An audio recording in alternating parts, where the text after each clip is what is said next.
তুরস্কের মধ্যাঞ্চলে মাঝারি মাত্রার ভূমিকম্প আঘাত এনেছে। রিখটার স্কেলে ভূমিকম্পটির মাত্রা ছিল 5.5।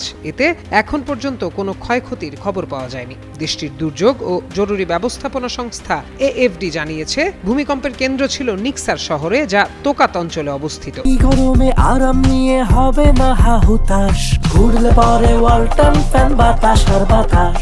ভূমিকম্পটির গভীরতা ছিল প্রায় 6.4 কিলোমিটার। স্থানীয় সময় ভোর 3:35 ভূমিকম্পটি অনুভূত হয় এবং আশপাশের কয়েকটি প্রদেশেও কম্পন টের পাওয়া যায় বলে জানিয়েছে সংস্থাটি। তুর্কি সংবাদ মাধ্যম হাবার তুর্ক জানায়, ভূমিকম্পের পর অনেক বাসিন্দাকে ঠান্ডা আবহাওয়া সত্ত্বেও গাড়িতে বা রাস্তায় অপেক্ষা করতে দেখা গেছে। তারা ভয়ে বাড়িতে ফিরে যেতে সাহস পাচ্ছিলেন না। তুরস্ক একাধিক সক্রিয় ভূমিকম্প প্রবণ ফল্ট লাইনের উপরে অবস্থিত হওয়ায় দেশটিতে প্রায়ই ভূমিকম্প ঘটে।